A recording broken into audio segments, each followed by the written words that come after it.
Hello, everyone. Welcome to Slamfire Radio. This is February 18th, 2021, and this is episode 392. I'm one of your hosts, Random Dave. I'm another one of your hosts, Kelly. And I'm Adriel. And that's it. Yeah. So, yeah. It's all of us. Not really. Trevor's not here, but hey. He's busy with school and he stuff. He is busy with school. Mm-hmm. So we actually advertised that we were going to have a special guest on this evening. She's not able to join us due to some family commitments that just came up. So we're going to continue on with the show based on what we know, which basically is not a lot. I have a strong gut feel. I have strong personal opinions, not grounded in reality whatsoever. And that's come on. They're pretty grounded in reality. You are pretty grounded. Yeah, like, come on. Anyways, so just wanted everybody to know that because we actually advertised that we were going to do it. But it's still actually an important show to discuss the topic that we're going to be discussing. So anyways, I'm going to shut up now because I'm not the actual lead host. We can reduce the cost of this episode by 15% just because we advertised we'd have a special guest on. That's true. That's what we'll do. We'll knock off the price of this episode.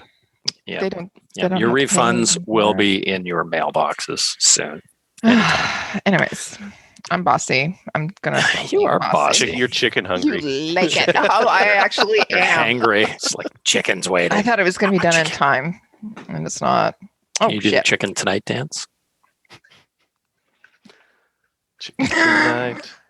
Almost there. Damn it. Okay. All right. Well, what do you want to do first? You want to just get right into the bill and talking about it? No, we're going to go through the show like we regularly will because we don't have the interview, right? Okay, cool. Sure. So we'll skip that. So that's me being bossy again, by the way. I'm good at it. She's left. There's chicken somewhere. She's not even there. No, my light went out. So I just wanted to put it in. Need to get her wireless headset so she can go have chicken while we're talking. You don't want to hear me chew over the headset. I have to move. I've seen you eat. It's not overly disgusting. Thanks. What we did with guns today is brought to you by the Calgary Shooting Centre, Canada's premier firearms retailer. And tonight they've got a Beretta 1301 Tactical Gen 2.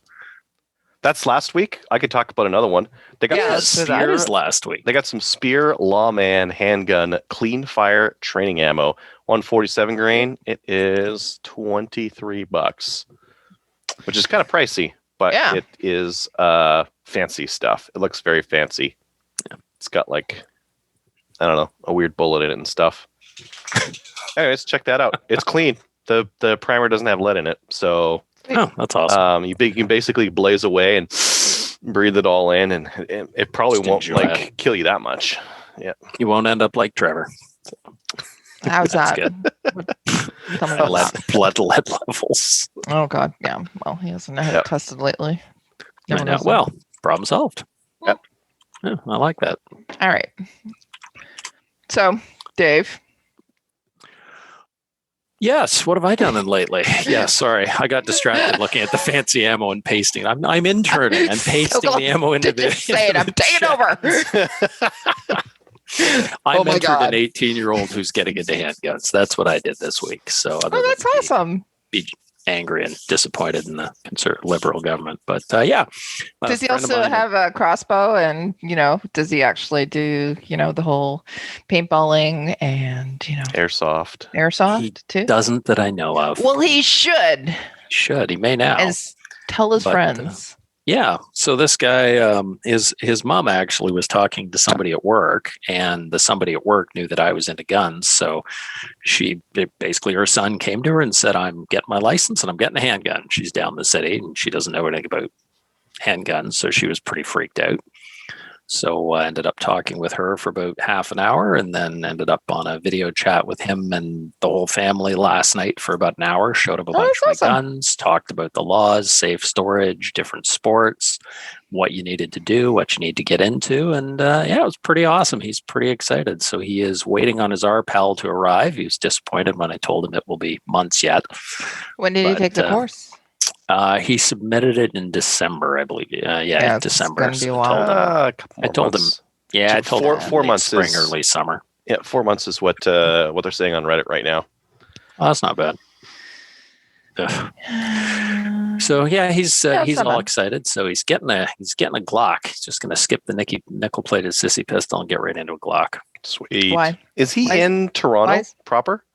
He's in Mississauga. He likes Glocks. Oh, that doesn't PTA. count. So, is Mississauga going to ban handguns? John Tory doesn't actually. He's not the mayor of Mississauga. Mississauga has its own mayor. So no, but probably. I don't know. We'll see. It's a big city, so I don't know. Maybe. So I told him to explain a little bit about the politics and said, if you're getting into this, you need to, join the CCFR, go check up some gun forums and watch Adriel's videos and contact your city councilor. Yeah, talk to your city councilor, talk to your MP, all that good stuff. Write letters to the government. So we'll see what he does. But he's pretty pumped. So he's got some homework to do, and told him to go do a maple seed course. His dad has his pal. He's a rifle shooter, so he's going to. He doesn't have any guns at the moment, but I said, go hang out with the maple seed people and do the course. That'd be awesome. Love to see him. Mm-hmm. Yep, exactly. Okay, Kelly, what have you been up to?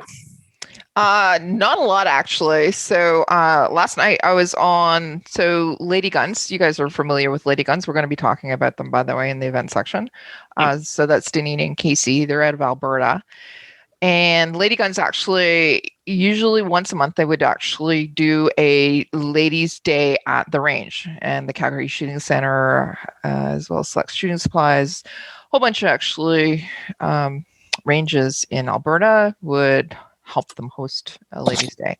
Anyways, with COVID, they put the live event or live shooting event on hold, and they've been doing webinars or podcasts. And I was invited to go on last night with the Regina, who's the other person that is part of the Canadian University Shooting Federation, the women's division or committee. And we were on there with a bunch of women and we're talking about shooting, and it was awesome. And you can actually so they are now going to do this on a regular basis as well. Even if they go live with events, they're going to be broadcasting these live, but they're also actually going to be, you can see it on YouTube too. So they go over there and like their page on YouTube, and you can see last night's show as well because they record it and post it there. Awesome. I also actually macadam. So I was so hoping that Trevor would be here tonight because I got or placed an order. Well, actually, I didn't. I totally lied to you. My brother was placing an order for some stuff from the gun dealer in macadam. It's the biggest gun dealership in New Brunswick. Anyways, that said, he wanted free shipping, I guess, or whatever. So he said, "Do you want anything?" I ordered some shooting vests. Basically, instead of, I'm going to put on the vest while I go ski shooting. And even Kelly got in on the deal because their stuff was 75% off. So wow. Got a really good deal on a vest. It's ordered. It's at my brother's. I got to go pick it up, but it was a really, really good deal. I think I have $50 for a shooting vest. It's really good. Anyways, got some supplies in for Project Maple Seed, so we're going to get all set for that. And Adriel will get his package soon. Adriel, by the way, I need your update for what you need. And also, we had an IIT call on Sunday. Was it Sunday? No, Monday. And I still have to do the notes from it. Well, that's what that is. It said lit call. I'm like, all right, this is going to be good. No, it's IIT. Never mind. Anyways, I am so behind in everything.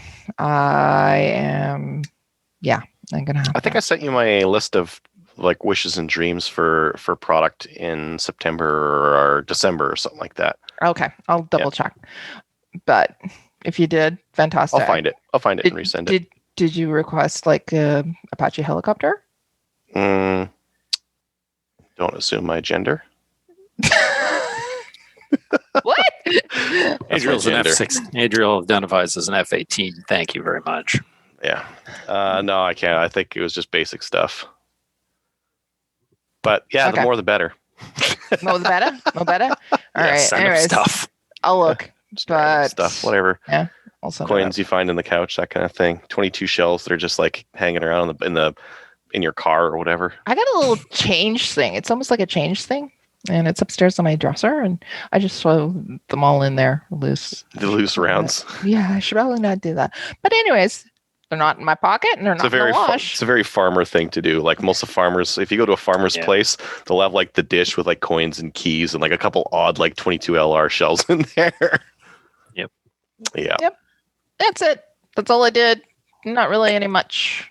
I'm gonna go out and shoot finally because our ranges are open. By the way, that's so awesome. Yay! We're in the green, so we're gonna be going on Saturday after work. Yeah, I'm working all weekend, and so I'm gonna be toast anyways. But we're gonna go shoot in the indoor range at FRPC. It's gonna be awesome. Yay. Nice! Yay for shooting! Nice. Yeah. So yeah, indoors. It's not minus 25 either. So, that's awesome. Anyways, Adriel, what have you done? What's in the video here? I went to the range and shot an M1 Garand and WK180C. For the M1 Garand, I was comparing Nork Surplus 308 to Hertenberger 308 Surplus. Tomato. They both did the same thing out of that gun. Look at that snow falling. I was like shooting and like the snow fell off the roof because of the the concussive force of the M1 Garand. Actually, one thing that did happen is the Hertenberger on round 2, it would always fail to chamber. There's like a little bit more resistance. Yeah, the Nork steel case stuff ran just fine though. It's kind of interesting. I thought that the Hertenberger would be better because it's brass cased, but Nork stuff was fine. Yeah. The thing I was testing with the WK180C is crimped versus uncrimped. So I loaded up some 60 grain SSTs and I crimped half of them and I didn't crimp the other half and I took it out and also couldn't tell the difference. Yeah. Really? Cool. On the target, no difference. I mean, you'll get a little bit more pressure from crimped rather than uncrimped. I'm probably not going to crimp them just because it's an extra step and I didn't see any difference in performance. And unless like if that gun was like really, really rough on the ammo, maybe I would crimp it, but I don't think I need to. So I won't. Cranked out a couple videos, one on cheap ammo in Canada. This is something I've done in the past. Every once in a while, I'm like, I got to find some cheap places. And I like go look and I usually browse through, I don't know, like 10 different stores, find the cheapest versions of each different kind of ammo, and then put it in a spreadsheet. Did the same thing. And then I mentioned in the comments, hey, if there's any ammo that I'm missing, let me know. And a couple of people put stuff in. I put those links in, and now it's all gone. So the cheaper ones, they all got sold out. Yeah. There was some like Barnaul 308 that I didn't have in my original one. It's all gone. So one thing that I found in there, if you're looking for 223, find the Barnaul steel case stuff. And if it runs well in your rifle, buy a bunch of that because that stuff's all fairly reasonably priced. It's all right around like 45 cents around right now. Whereas the brass case stuff is 70 cents. It's very, very expensive, 70 cents. Damn. I didn't really find any deals on 90mm. But the other thing that was interesting is some people were saying, oh, what about the reloaders? And like I think for the last 4 years, I've just written off because the reloaders, the price on their ammo was the same as factory new. Why buy reloaded ammo when the factory new stuff is just the same price? But more recently, because ammo is so expensive, they're very competitive again. I saw a deal today for $290 for 1,000 rounds of 9mm, and it was 124 grain, and it was brass, and that's reloaded out of somewhere in Calgary. I think is it the brand that we're gonna have somebody on in the next little while to talk about, and you're going. There's a couple in Calgary that are making I know. I think, yeah. But what about components? Did you do actually components as well and introduce that into there or in the price inflation? So people are like, oh yeah, primer's getting hard to find. I'm like, man, I was just at Cabela's a few days ago and they had buttloads of primers, like lots of primers. But now I'm scared and I'm going to go buy another couple thousand primers as well. Because I don't know, I think I'm down to like 500 out of this 1,000, so I might as well get another 1,000. If you only have 500 left, you're out. You're almost out. So given that they're so cheap, why not? Yeah. And it's cheap, and stops you from reloading. If you can't get primers, it's like, oh, that's it, right? Whereas I'm flush with bullets. I've got more than enough brass and powder.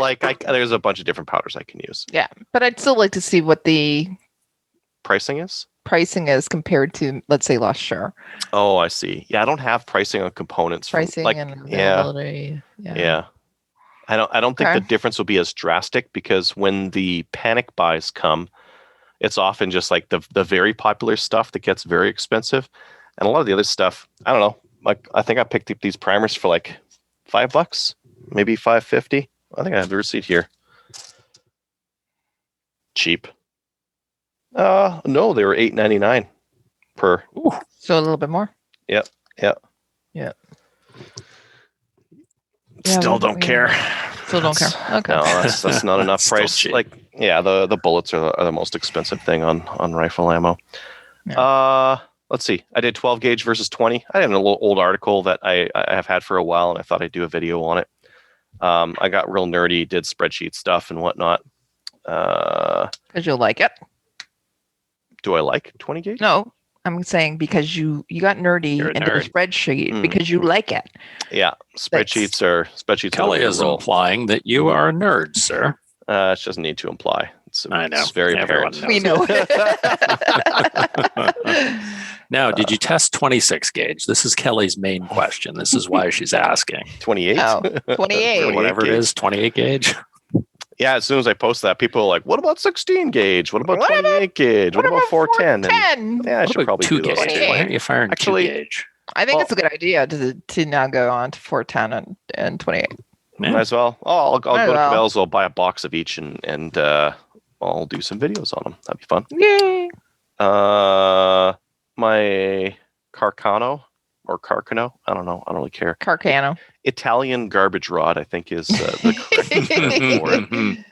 The garbage rod is like a colloquialism for the Mosin Nagant. This is the Italian garbage rod. Okay, go on. Tell us what you're going to say. UPS is giving me BS stuff now. They're like, whoa, weather and stuff. It's like, man, yeah, it's been cold, but not that cold. And yeah, Texas is effed. Maybe their like distribution networks or tracking or whatever is in Texas. But it's coming from Ontario. Yeah. But if their data center and whatnot is somewhere that got screwed over by the polar vortex heading south. Yeah. I don't know. Tim, are they down there? Tim's watching, by the way. It might just be in a snowbank somewhere. I assume that's what the case is right now. Remember, I sent you a package, and it went to Albuquerque, and that's what they're doing. Like, you know what? This thing took the left turn at Albuquerque. Mm-hmm. Albuquerque's Italian, right? That's why the I think it is like Carcano. Yeah. So I haven't received that yet. And then Cabela's had a sale on the Savage 12 FV, which is a heavy barrel internal blind magazine. And you bought it. Yeah. Price. It was the price. I don't need it. The price was too good, and I'm a sucker for a good deal. So I was like, I gotta buy this. Sorry.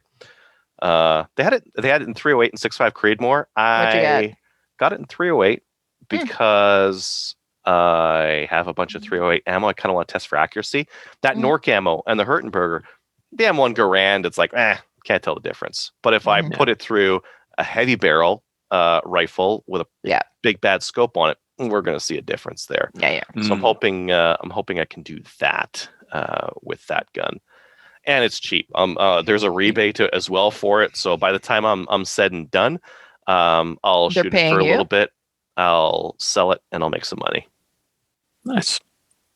There was a post on a guy in Reddit posted, and he's like, I can't, like, some of the people in this community are right. Some of you are like locusts. You just like buy low and sell high, and you're always out there for a profit. I'm like, my ears are burning here. And why would you not? Well, I'm a staunch capitalist. If I see a good deal on a rifle and I don't need it, I buy it and I turn around and I sell it. I shoot it for a little bit, I review it, and then I sell it. Yeah. Oh, it's a good plan. Yep. Nice looking little rifle too. What's the how much is the rebate? $50 or $75 US dollars. Oh, found it. $75 US. Where did Mm. you order? Sorry, I missed it. But where did you order it again? Cabela's. Oh, okay. It's like a special. It's a Cabela special. It's basically a Savage 10. I don't know why they call it a 12 FE. It's a 10 with a heavy barrel and a blind mag. Did you actually use our link? Yes. Good boy. Okay. So I'm getting this from all the directions. It was $450. It was $450 on sale. $450 on sale. Oh, that's good. And the $75 US dollars. Oh, whatever. That's who cares. Yeah. And we get a little bit of money. Mm-hmm. So you know what? Hey. Mm-hmm. Taking money from this pocket and put it in this pocket. All right. And then I did a live stream last night on C21 with Ian and David and Chris, who are some Redditors. And we did it on C21. And my God, I don't know why. Like, I haven't done a YouTube live stream in a while. The last one I did, I think I had like 20, 30 people watching at once, which is about like average for a lot of the stuff we do. For whatever reason, that one had like 230 people watching it the whole time, like all the way through. It's crazy. All paintballers. No, all those paintballers and airsofters and my thoughts were listeners. Yeah, actually, I was watching it, so me. But also, I think because of the subject matter and who was on it as well. Like Ian was on it. By the way, I thought you were going to say me. Well, yeah, you. But you actually hosted it. You hosted Plus it. Adriel. Hunting Gear Guy. How many subscribers do you have on the Hunting Gear Guy? 20-some thousand. Exactly, right? Wow. So therefore, right? But I almost turned it off right from the beginning, and the reason is because of what everybody was drinking. In particular, one person. I went, "Oh my God, that's horrible." The wine and wine Coke. And Coke together. It threw me for a loop, but it's like, but I haven't tried it. Like, if you were to describe some of the stuff that people do with wine, it doesn't seem palatable to me. But wine Coke. I always thought wine, unless you spritzed it, was just wine. You didn't. It's not a mixing concoction. You can mix. What's the one you do with garbage wine? Anyways, there's some stuff you can. There's something you do with crappy wine. Fire? No, you strip your guns? You do. You like mix it with like fruit juice or some stupid thing. I don't know. You're talking about sangria. Yeah. Because you add oranges and yeah. There's some weird stuff that you can do with wine. But no, Coke. I have mixed white wine with fruit juice before. That was pretty good. Now that I think about it, that's called a spritzer. Ugh. Shut up, Adriel. If it doesn't have an umbrella in it, I'm not interested. Oh, that sounds so sugary and sweet. It's just. It is, and it's anyways. Okay. Yep. That's it. That's all I did for in guns this week. It was a good video, by the way. You guys should host it more. Yeah, it's fun. And nobody handled any guns except for a paintball marker. Yeah. Well, that's the requirement to go on YouTube is that we can't handle guns. And maybe we should do some more of those. Maybe we should like cross stream some of these to our YouTube channel. Yeah, I think so. Yeah. Be fun. Just fun. Okay. I think like there was a couple comments I saw on there where people were like, "Oh, this is kind of neat." It was kind of like hanging out with just some buddies of mine. It's like, you know what? You should go to Slamfire and watch that. We do it every week. Yeah, awesome. Yeah. Okay. Absolutely. Not chicken. I'm just saying chicken. It's in the oven, and I see it right there. Why don't you make chicken on a different night? I make chicken every night. What do you? Oh, okay. Well, never mind. Although I made Kelly's having chicken tonight. She's having chicken tonight. Was it chili chicken? No, it was chicken beef. Chili. Oh, that doesn't seem right. That's not like you. What happened? I had beef. Gotcha. All right. Got beef. And I had to use some tomatoes. Okay, go. If anyone's interested in the recipe, join our Patreon and pledge $5 or more, and Kelly will send you her beef chili recipe. It's delicious, worth $5. Actually, you know what? I do a white chicken chili. It is like I won the Joyceville Institution chili cook-off. I won the Millhaven chili cook-off with it. If you want a good white chili recipe, toilet or what? That's the prison chili combo. That's what you pair it with. You pair it with the toilet wine. Yes. toilet Dom Perignon. Or right, if you become an IIT for Maple Seed, I'll do it at our boot camps. That's what I do. Oh, All right. awesome. Okay. All right. Well, Later. Patreon's got a recipe this month, so get on it. Hey, we could do that. We should. We totally will. It's all on Kelly now. Ooh. Okay. There you go. Upcoming events is brought to you by Telos Alpha. Telos Alpha is a Canadian digital agency that works exclusively in the firearms vertical. They help with business processes, strategic planning, websites, e-commerce, and battling the stigma the industry carries with banks, merchant processing, and social media. Learn more at telosalpha.com. Over to you, Kelly. You want me to talk about this? Yeah. Okay. Sure thing. It's basically a save the date. It's the Canadian University Shooting Federation, or CUSIF Women's Program. We're doing a spring launch on Women's Day. The date is going to be Wednesday, March 10th. It's going to be 5 p.m. Pacific Standard Time or 8 p.m. Eastern Standard Time. We're going to have it on Google, so you can actually sign up there. I'm going to be posting the event on our Facebook page as well as our other social media pieces, but I'm just going to read this. So the Canadian University Shooting Federation Women's Committee is excited to announce that we will be hosting an online event in celebration of Women's Day. The topic will be the various women's Olympic shooting disciplines, pistol, rifle, and shotgun. We're going to be announcing we're going to be announcing the current and aspiring female Canadian competitors who will be participating soon. So stay tuned. We do have actually some Olympians that are going to be coming on, so it's going to be fantastic. There'll also be an online giveaway and prizes as well for the event. You have to sign up and you have to attend to win these. There'll be another post on how to enter the giveaways and also actually how to sign up for the events as well. So join us. I'll be there. Just letting you know. We'll also bring them on the show later so that, anyways, that's that. Are you guys able to do events out there? Yeah, actually we just got, no. Okay. Technically it depends on where you are in Ontario. Kingston and area is in the green. We have just gone to orange in Ottawa, and Toronto is still a no-go zone. Yeah, at what point do you proceed past through plaid when you get to that level? I don't know. It's when you go through all of the levels together, then you go to plaid. Yeah. We don't have events out here yet. That's what I was trying for. Were you? Okay, yeah. Cool. So, yeah. We can't do events here in Alberta just yet. We can. But outdoor 25, indoor 10. Social distancing 2 meters, obviously. So that just puts a limit on, for example, on a range, our ranges are 25 meters wide or 30 meters wide. If we're going to put 2 meters distance between people, it's basically 10 people. That's it. Can't do 25. That's my local range anyways. So, okay. Yeah, my range is back open again, but it's an hour to drive there and I can only shoot for an hour. So I'm like, Most ranges right now also it's just members only. You can't actually bring in gas. Personal opinion, terrible idea. We're I don't want to get preachy, but we're at a point right now where we need more people in the shooting sports. And when ranges are limited memberships and no guests, and they lock things down unnecessarily, if they're busy, so be it.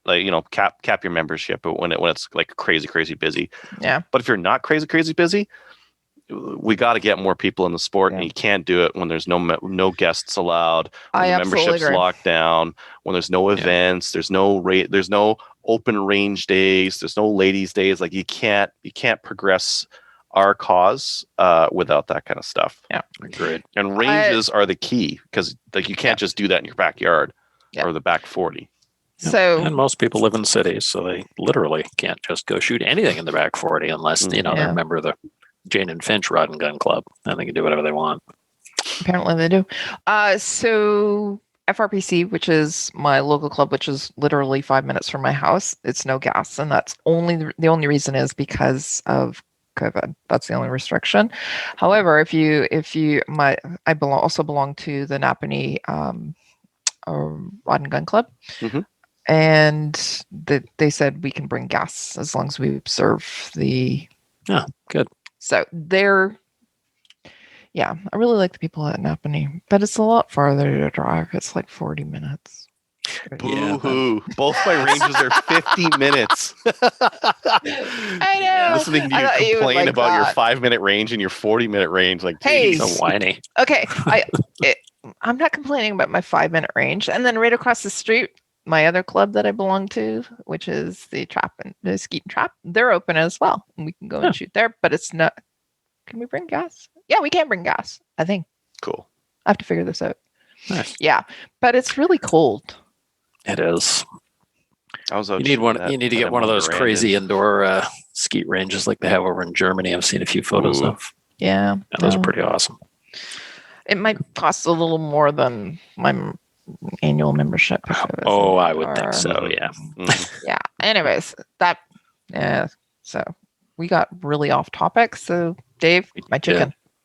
Chicken news. CCFR legal fund donations. Are these up to date? Is this week? No, go back. What? The CUSIF. There's another one. There's another CUSIF one. You've mixed things up here. CUSIF is starting an instructional webinar for our members. This series will be designed for anyone looking to improve their skills as a shooter, whether they are brand new to the sport or been shooting for years. Episode 1, Rimfire Rifles, is sponsored by Vortex Canada. It airs live on Wednesday, February 24th at 8 p.m. This episode is open to everyone. If you ever thought of jumping into the world of rimfire rifle competition, look no further and join Travis from CUSIF, Kelly, our own Kelly from Project Maple Seed. That's me. The lovely Rick from Canadian Rimfire Precision Series. Snores a lot, though. And Matt Wamfat, as they present what you need to know on how to be prepared for game day. We'd like to send a big shout out to Vortex for sponsoring all three of our nonprofit organizations. Register at CUSF.ca/webinar. One lucky attendee will have a chance to win a Vortex Diamondback tactical rifle scope valued at over $500 during the webinar. Well, I don't know if I wonder if I can win that. If I'm actually there. Sure. You have to be there to win. You're there. You're working, though. I'm going to be there watching, and I'm going to be qualified for that. I'm going to win it. Go register. All right, everybody go register. We'd love to see you there. Yep. Okay. I pasted that into the chat for people. Aye. Okay. We good? We good. Okay. You can move forward. You don't want to mention the Maple Seed stuff or no? No. Okay. Yeah. All right. Go ahead. The show notes suck, just so everyone knows. This one's next. Go there. Go there? Yeah. No, go to the legal fund next. Are they updated? Yeah. I did like 10 minutes ago.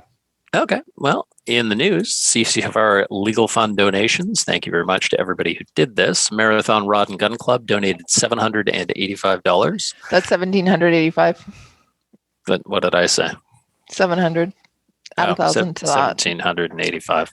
I'm going to shut up. I'm going to mute myself. God, you're bossy. Cape Nova Rifle and Revolver Club donated $100. Gander Rod and Gun Club donated $500. East Elgin Sportsman Association stepping up their game with $5K. Lab West Trap and Skeet Club has donated $3,000. So if you haven't donated to the CCFR legal fund for fighting all the assorted nastiness that's going on right now with our sport from the government, Google CCFR, go join up. It's $40. Who cares? It's less than a box of ammo. And throw some money their way. Donate to the fund. This is what's going to make the difference. Yeah. In other news, Dustin we do know Dustin. Yeah, we do. Mm-hmm. I thought we must. Yes, Dustin from episode 244 absolutely roasted the dumb bleep expert they had on a recent CBC radio broadcast, CBC BC radio broadcast. It was beautiful. The expert they had was just he was an academic. He was horrible. He had no idea what he was talking about. I looked this up for about an hour. He came on saying, I've put an hour of work into this. He's a criminologist, otherwise, but you could tell he was deciding based on his opinion and not based on any kind of research he did on the subject. Well, he didn't do any research. That's why. He mentioned right off the hop that if you're hunting with an AR-15 and you were to shoot a deer in the head, basically it would blow the deer up. Yeah. So Dustin actually called in, and he was able to. It's more than he was able to speak for more than like 30 seconds. He actually countered a lot of what the so-called expert had to say, and he did it well. He was livid, though. You could tell he was livid. And the host actually, she tried to guide him with some questions and just tried. And Dustin did a really, really good job. So congratulations to Dustin. He did a good job with that. Roasted. Awesome. Well done, sir. Called him on the internet. Oh, I think he called him. Go ahead. Sorry? I was going to say, I think over the next week, like you're going to see terrible articles and radio spots. Call it out.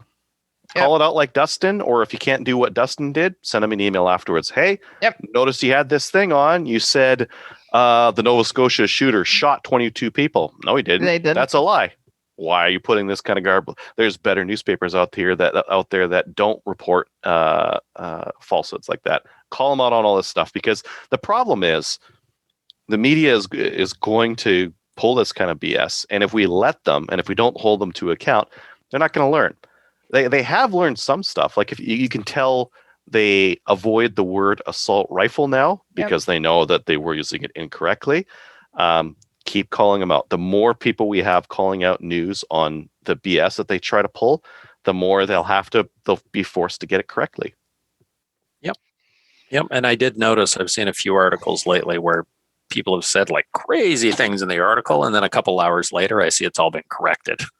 Yeah, the thing I don't like, I agree that like that has to happen. The thing I don't like is that everyone sees the article when it's first posted. Yeah, the lie gets halfway around the world before the truth even gets a chance to put on its pants. Well, the other thing is, so the media, what they do, or print media especially, they take one story from one, whether it's National Post or whoever, and then they take that same story, and the same story is spread throughout the country, and it's just, and the falsehoods that are around it. It's bad. Canada the media, kind of thing. The media sorts just exactly, right, AP. The media sorts what they really should do if there's anything firearms related. They should give Adriel a call and go, hey, here's what we're running. Can you go through it and just fix the everything with it? Remember when there was integrity in journalism and it was unbiased? Well, and more research, that was ever a thing. But they were better. They were better before. You ever read about the 30s? And they're supposed to actually fact check and not use Facebook doing it, right? Yeah. They're supposed to fact check, and they're supposed to actually have integrity, and they're not supposed to be biased. They're supposed to publish an article. There's no law about them not being biased. They're all. Oh, I know that. They all have their bias.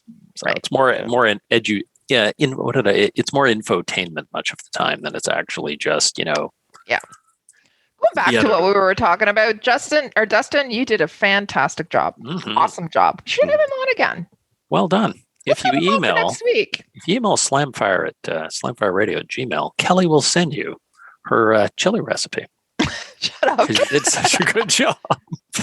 If anybody does want it, I'll send it. But anyways, Dustin is a listener. So Dustin, if you're listening to this, send us an email or we'll send you an email. Why don't you come on next week? We're talking about it anyways, aren't we? I think we actually. Oh, we'll be talking about it for a while. Maybe guest host or whatever. Anyways, just get him on. I'm actually making a decision and I'm being bossy about it tonight. Okay. And she's halfway through her glass of vodka. The radio listeners can't see this. But... It's only club soda, but I do need a drink. I'm getting dry. Yep. Okay. A lot like vodka. Anyway, Mama needs her juice. It's not wine and Coke. Oh God. It's my medicine. Vodka and that gin. Would actually taste like. That'd be just gross. Anyways, terrible. Okay. Maybe do a small amount. I'm looking over here in my cabinet. I got martini. You got wine? I can do a martini. Can you do a wine and Coke? No, I don't have any Coke. Stirred? I got wine. Do you have Pepsi? No. Club soda. RC Cola. No? Mm-mm. Okay. No, I'm not drinking pop anymore. Okay, go. Let's talk about Bold Action Coffee. Yeah, Slamfire Radio, not to be mixed with wine. Although if you do, Kelly will send you her chili recipe as a consolation. You were never in control. Slamfire Radio is now a brand ambassador for Bolt Action Coffee. Coffee is roasted in small batches and is quite honestly some of the very best coffee you can get your hands on. Send it to your house or to your enemies' houses. by going to Wow. boltactioncoffee.com and entering the discount code SLAMFIRE. Since your enemy's coffee, Yeah, why not? I want to be your enemy. Sounds great. Yeah.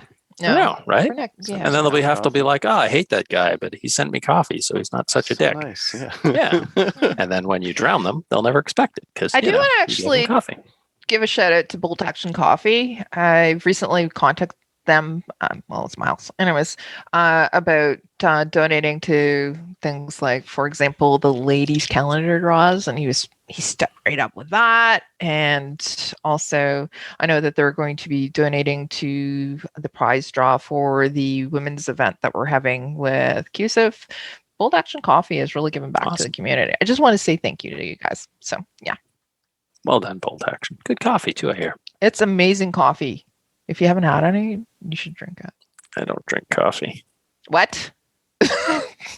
I'm a bad Canadian. I don't like hockey. I don't like coffee. I don't like the Liberals. I'm just a bad Canadian. You a communist? No, I don't like communists either. Okay, after this show's over, you're going to stay on. We're going to do like a little of I have some evaluations for psychotic people. I'll pick you through it because I think that we have some issues. There's some red flags all over the place. That's the red flag there. Kelly's doing the interview. Flags. Do you like coffee? Nope. Boom, you're gone. That's the communist red flag. That's the red flags. Yeah. Don't like coffee. You can't be my friend anymore. By the way, I saw a fantastic meme today on the internet somewhere, and it has the Soviet flag, the USSR flag on a rearview mirror, and it says maybe closer than it appears. Just as an aside, I thought that was pretty cool. Okay, new gun stuff. Anyway, new gun stuff. Beretta. I didn't even read this yet. Beretta. I have a cat on my keyboard. Go.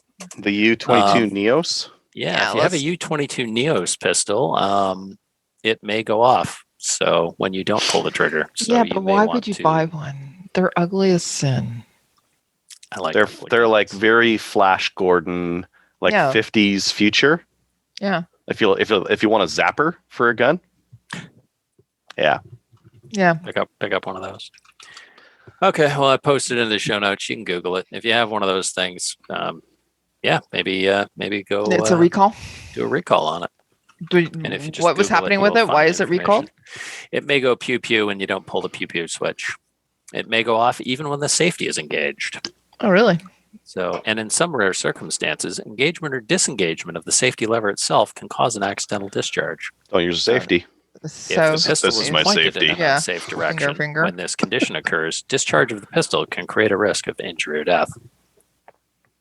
So you shouldn't be pointing in an unsafe direction anyway. That's stupid. But anyway, if you put the safety on the gun, protocols. Can go boom. So yeah.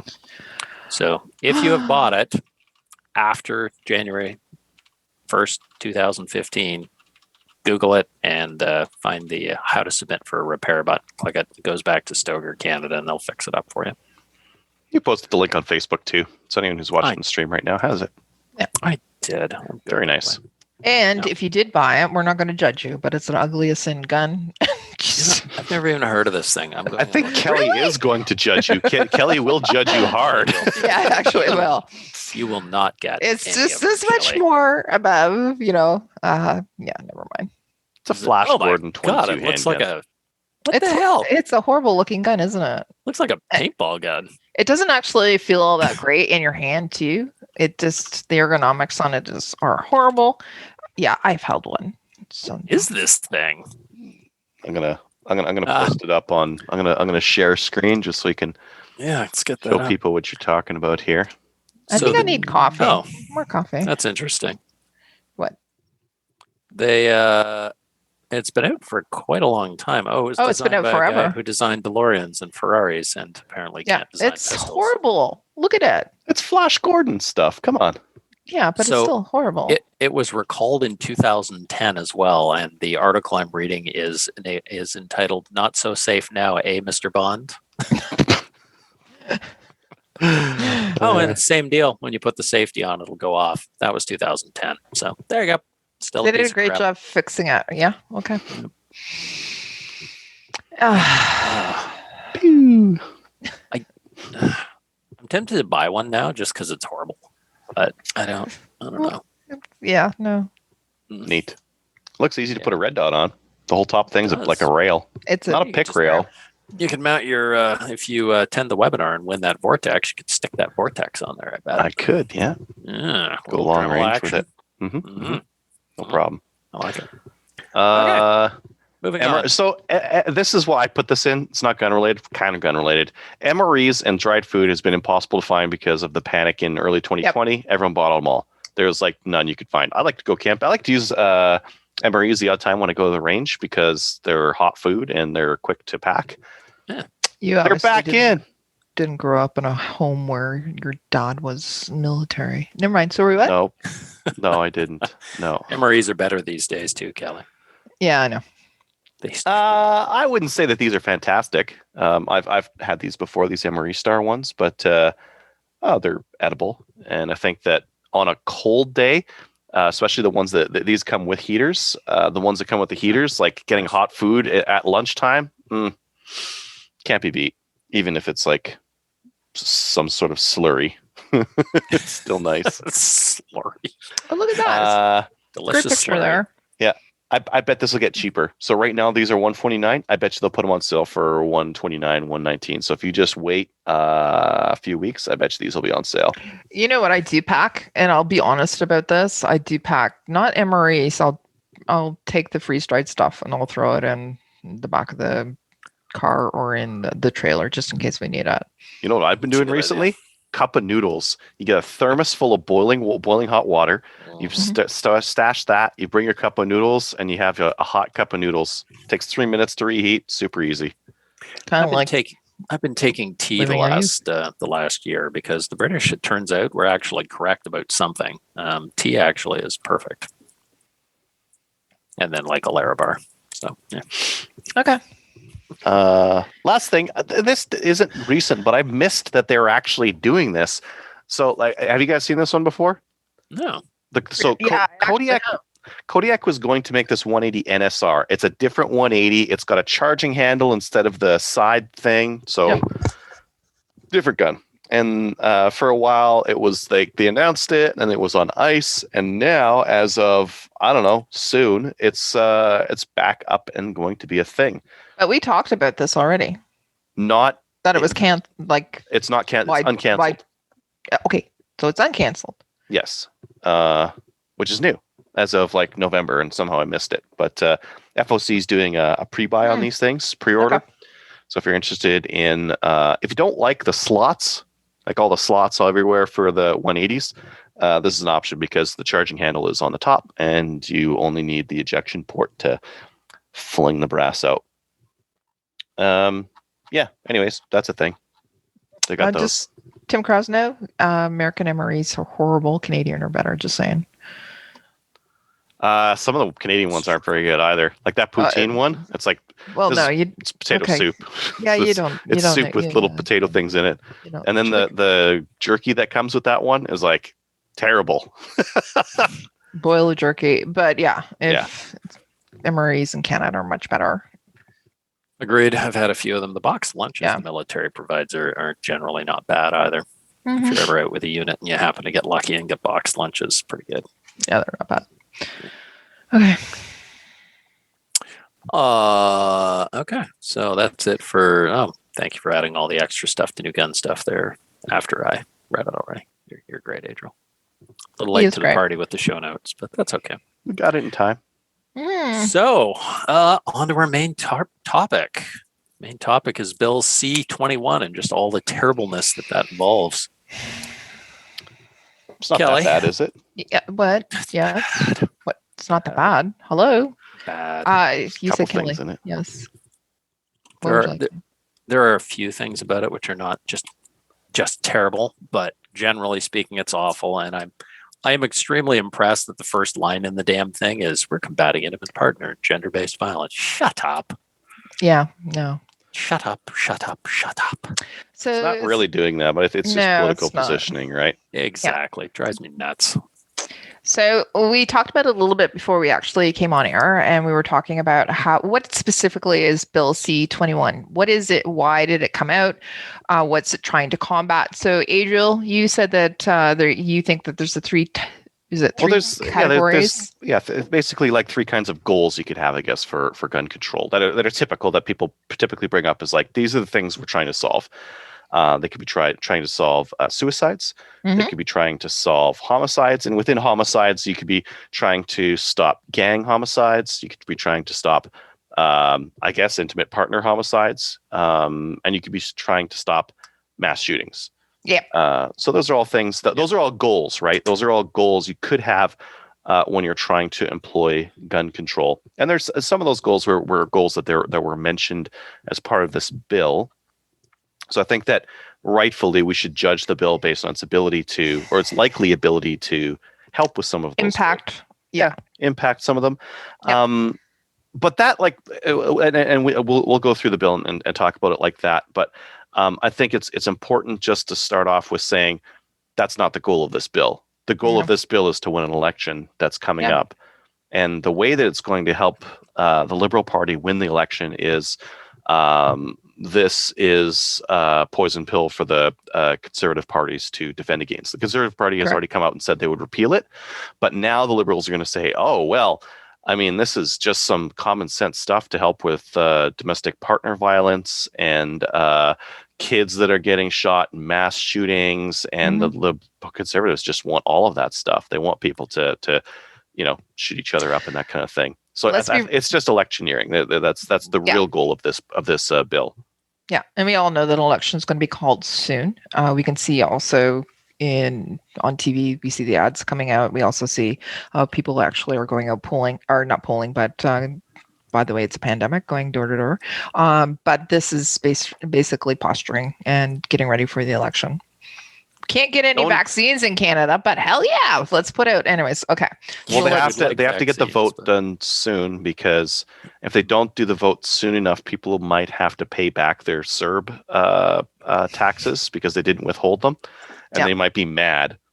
And then the Liberals are going to have to let them off the hook, and they're not going to pay, and then other people will be mad. So it's best if they get the election done sooner, before the shoe drops on all this. Before we get into the little nuts and bolts of this, let's be real.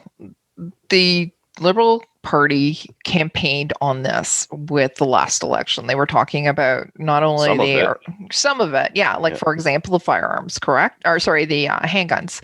So we knew that was actually, we knew that was going to be coming out. We already knew that. But there were some things that we didn't know that were put into this as well. I think this was, for lack of a better term, thrown together hastily. What do you think? I think it's a bunch of stuff they've had percolating around for a long time, like a bunch of ideas, but you would think that it would be much better put together and thought out, considering that they've been talking about it for years, and then it's just kind of like, here's a bunch of stuff. How are you going to pay for it? I don't know. How's it going to work? I don't know. But I also think that they have been listening to some people, and I'm not going to say who, specifically about things like, for example, there's a part in there about paintball or airsoft, etc. And there was a study done a couple of years ago about firearms and also injuries, as well as, but they included things like airsoft and BBs and paint gun. It was someone's shot with a gun every day in Ontario, or a child is, or something like that. It was like, that includes paintballs and airsoft guns. So they took that piece, and I think they incorporated that information into this. And we know specifically things like, for example, airsoft are part of this bill as well. Crossbows as well. So anybody use, crossbows for, deer season or whatever, extending it. Hello. But yeah, so my thoughts are they're they really truly are listening to some of those people that you just hate. Special interest groups. There's you're going to see for protection against guns. There's what was that Quebec thing that happened? Yeah, somewhere like. By the way, they're not happy with the bill either. Well, of course they aren't. There's not enough in there. But the thing is, like, if the Liberal Party ever just banned all guns, what would they run on it for the next election cycle? They wouldn't have anything. They'd have to run on like banning knives or something stupid. So it's just a convenient election punching bag for them. Correct. It's kind of why I think they don't actually want to solve the problem, because if they actually went after the criminals and reduced criminal use of firearms, then they'd have less fear mongering for the last election. That's my very, very simple voice. I'm going to actually, so tell people if they have comments or questions to let us know. Okay. So I'm going to, as we're going through this, I'm going to read some of the comments as they pop up, and then we can continue on. If a Nerf gun was painted black, would they count that as a replica? Actually, yes. And somebody else said, you mean powderless gateway guns? Yes. So if anything is painted or if anything is used in a crime, it's actually considered a replica gun. If the anyways, it's considered to be a gun, and therefore it's criminal offense and same penalties. So it does appear that if the gun is designed to look exactly like, or designed to resemble or look like a real gun, then it would be prohibited as well. So like all those little 1911 and Glock looking pistols that you see at Canadian Tire, those will probably fall under that. Or those Crossman pellet guns that are low velocity because they're a handgun and they're like a BB revolver, or they look kind of like that Smith & Wesson silver thing. Like those are all going to be prohibited under a bill like this, which is absolutely nuts. Absolutely nuts. That's where we're at. I can kind of see like, oh, there must have been some robberies with these things, but I don't really care. Like, hose them, shoot a couple of these people. That'll learn them. Oh, don't rob with a fake gun. That's the excuse that they make. Okay. But that's just an excuse. I mean, my thought on it is that they don't want kids using guns. And there's a lot of people who are anti-gun who do not feel that children should know what a gun is or use a gun, because then they will turn somehow to a life of crime or, go do mass shooting. So it's not the guys that are paintballing that are the problems. You know that, right? The 16-year-olds, right? You do know that. It's the guys that are in, as you said, Jane and Finch, that are using guns that have the serial number filed off of it. Well, we could talk a little bit about the stats. Like if you like, so you're saying like we should be focusing on gang homicides, and I think I would agree. Yeah, let's go back. Yeah, that's around 45% of all homicides per year are connected to gangs and gang activity. So that is your growth that you've seen in the handgun homicides they keep going on about. That is all driven by gangs. And primarily. You are absolutely correct. It has increased substantially over the years. And like overall homicide rates and shooting rates have gone down. Yeah. But gang activity has increased, and gang homicides have increased as well. Yep. So my wife, when I was telling her about the ban on the paintball and the airsoft gun, she said they're throwing the baby out with the bathwater, and then she stopped and said, actually, they're not even in the right bath. No, they're not. No, that was pretty good. Okay. Guidance. Let's start at the top and just go through it. Yeah, and maybe just touch on like, is this hitting one of those goals that we set out? Like because I think largely I've been arguing with some people on Reddit and that kind of thing about this bill, and a lot of them are like, well, this will get guns off the street. This will get guns out of Canada. But that's a well, it will, because it'll take it out of the hands of lawful gun owners. Yeah. But it's that's a strategy. That's not a goal, right? You can never mistake the two, because if you mistake the two, you start doing the thing that's supposed to change the thing, and it won't actually solve anything. And I think that's what will happen if you want to affect gang homicides by banning legal owners. It's not going to have a very big impact. I'm going to tell you a secret. I'm going to let you in on this, okay? And by the way, gang members, they don't turn in their guns. Just saying. Why would they? They need them. They need them more than I do. They actually. That's their job. That's a work PPE thing. Like my pistol goes to 3-gun. I don't need one to protect my life because I'm slinging meth. So what I do, I ask those questions. What do you have? Why'd you have a gun on you? Where'd you get it from? And they were going, well, it's my job. I need it for protection. It's what we do. We carry it. Okay. So it's an absolutely, and I've actually had the balls to say, hey, you know what? If there's an amnesty program, would you turn it in? Hell no. Why would I do that? I can actually sell it for like 10, 30 times more. Right. Yeah. So guess what? They're not turning in the guns. The only people that are going to turn in guns are actually you and me. Yep. Go ahead. Let's get into the first part here. So the first part is combat, intimate partner, and blah, blah, blah. Fancy words over here. They're going to put new red flag laws in. We've already have red flag laws. But this one sounds like a super duper SWAT This people one that you is disagree with, and scary, actually. Yeah, a little bit, because It is. the potential for abuse and to use this as a tool for harassment is very high.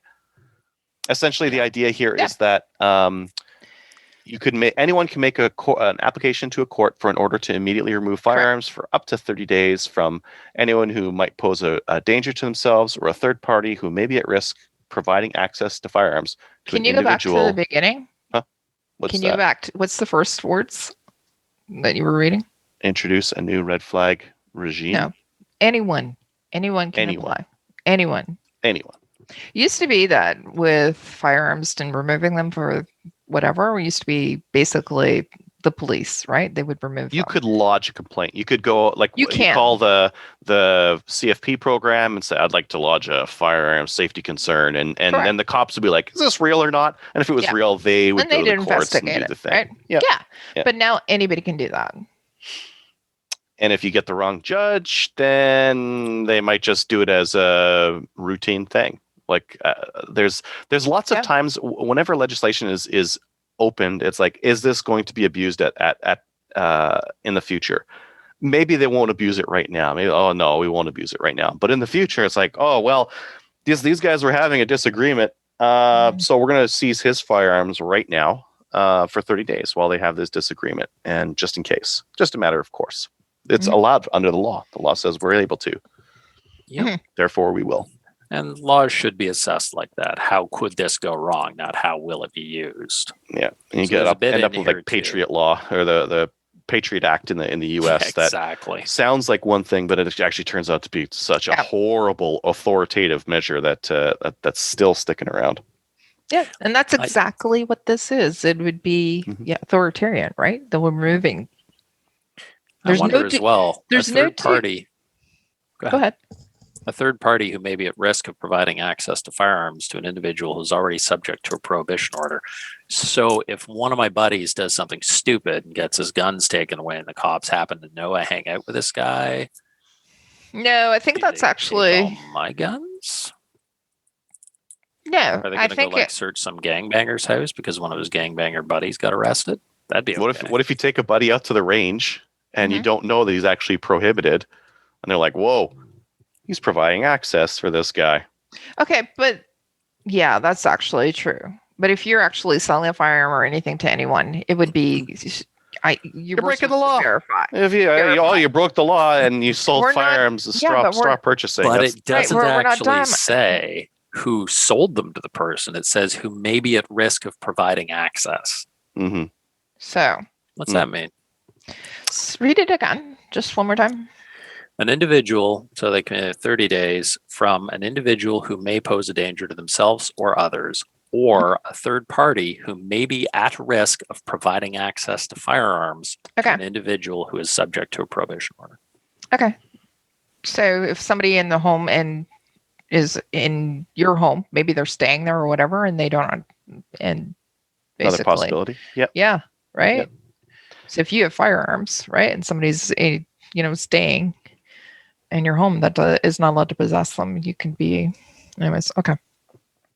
There's all kinds of things. Or your neighbor. Or your neighbor. Right. Well, I think providing access is actually, one of Ian's most recent videos was talking about how you should get your significant other to get their pal or our pal, because in the same house, it's like, do they have access to it and that kind of thing. Anyways, let's keep going, because we'll spend all day on this if we get a chance. The next one is a yellow flag license suspension regime. This is like, you can just like seize your guns for 30 days and your license is revoked. Or actually, no, there is no seize that would be required. You just have to. You have to turn them in, don't you? No, not with the yellow flag. Yellow it. flag is like a 30-day. Whoa, you can't go to the range or do anything. Leave your guns there. You're on house arrest. Your guns are on house arrest. Okay. I watched Ian Runkle's video yesterday about this, and I thought he was maybe. I'll have to check into it. I thought the red flag one is a seizure. The yellow flag one is a house arrest. Okay. See, that is so weird. Like, it is. If I am enough of a threat that you're taking my firearms license, but you leave me the guns and ammunition, what the hell? Well, this one was saying like if the person's no longer eligible to hold a firearms license, but like when's the eligibility revoked, or why was the eligibility revoked? Because maybe it was revoked for some BS reason. Yeah, maybe he has a charge that's pending and it's being reviewed before the courts, and maybe they found out you had ADD like when you were 18 and when you did your application you didn't mention that you had ADD. It's like, oh, falsified. It's okay. You're not qualified to hold these. I don't know. It's just a really strange weird bunch of wording. Yeah. Okay.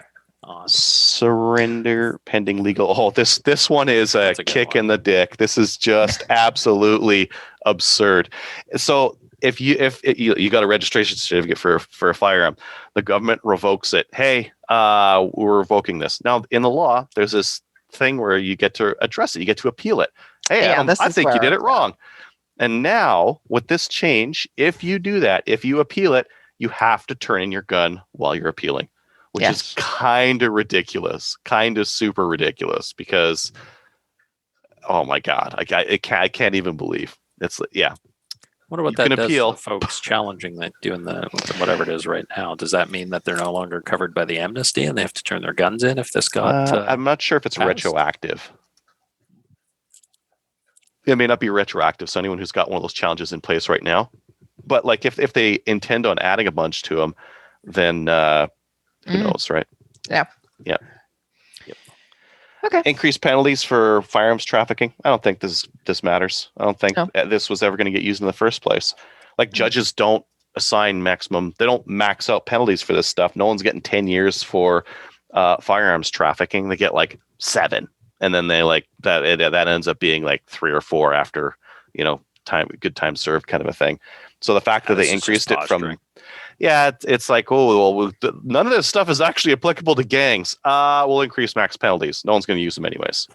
So I think you're right on this particular one. That's part of the poison pill, because they're like, we don't like this. And they're like, oh, you don't want to lock. You're the law and order party. What are you doing? Yeah, that's kind of interesting. Like, one thing that I was reading some different reports on, mandatory minimums don't really work. They don't really have like there was deemed unconstitutional as well. So unconstitutional, and they don't really work all that great. Yeah. Increasing max penalties like this, the judge is never going to use them anyways. So like messing around with the penalties on this is not really how we're going to solve this problem. You really have to look at gun violence as a symptom of a problem and not the problem itself. Well, certain people like to talk about root causes, but not with firearms. Well, okay. If half of them are gang crime, why do gangsters shoot each other? Drugs, turf wars. Okay, legalize a bunch of drugs. Let's get recreational cocaine. Let's get acid, mushrooms. Legalize it all. Now what happens? Oh, gangs don't have anything to fight over. They don't have any money. They don't have any turf to fight over because what are you selling turf for?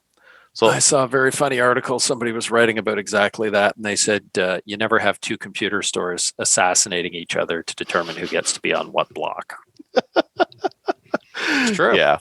I think I don't do hard drugs, but I don't care if other people do, and if there's murders happening every year because of it, like why not just legalize it? If we can't stop hard drugs from getting into prisons, I don't see what the point of trying to keep them out of people's hands is.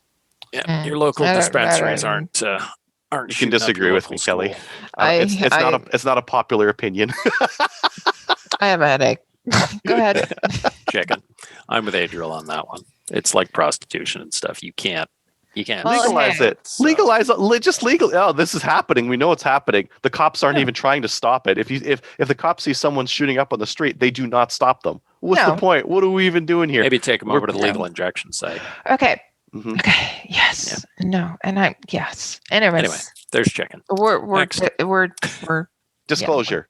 There's going to be some like firearms licensing and registration data that the RCMP will share with local law enforcement, I guess. By law. I didn't think this was something that they weren't doing before. Maybe this is to help with the enforcement of the municipal handgun ban. Exactly. This is correct. That's I wondered if they're getting into, giving your local bylaw people your firearms license information. And well, at first I was thinking like maybe this is like a Porta-Peak thing. Like maybe one of the breakdowns was they didn't know, but those were RCMP. So that's not the problem. I think it must be to try to better enforce the municipal handgun ban. That's exactly what it's for. Yeah. Speaking of municipal handgun ban, they want to support municipalities that wish to restrict handguns. That works well for Chicago. I want to see if I can actually say this without laughing. This will help municipalities create safer communities. There we go. Almost. So they're taking the information and they're sharing it with the municipalities, the information on who is a legal registered gun owner, right? Yes. Yep. Again, going back to the original start of the main topic, how is this going to impact gun violence and people using it in a criminal manner? That's not the goal. It won't. It should actually say the goal is gun control and really to get elected. This bit isn't going to help with criminals or any of that kind of stuff. It should say support municipalities that wish to ban legal handguns while doing nothing. So they're doing it through bylaws. They can't effectively ban it. So you can actually bylaw. What does that mean? It means you can get a fine. Well, I mean, the feds could revoke your license. That's true. And once they've revoked your license, they could then you're not leave them at home or take them. So if you get down to the third part of the support municipalities, it actually says breach of the federal firearms license condition, which is what that would be if you breached the bylaw, carries a maximum penalty of 2 years imprisonment as well as possible revocation of a firearms license or a registration certificate. So if you violate your local bylaw, you can go to jail for 2 years. That is ridiculous. Ridiculous. Yeah. And they say that any municipality has the option to pass bylaws related to handgun storage and transport, such as prohibiting storage at home or prohibiting storage anywhere within the municipal boundaries and limiting transport to or from the municipality if allowed by their province and territory. Correct. Interesting thing about that, if I want to go out to Kingston, I usually go down through Toronto. If they're banned in Toronto, I'm going to have to drive the hell out of my way. The interpretation I read on this is that you could drive through, but you could not stop. It can't be your start or end. Right. So it's going to be if this happens, it's going to be a mess, just like down in the US, because if you're actually going through different states in the US or even municipalities, each one has something different. So it just basically, you have to research this stuff, right, before you actually do it.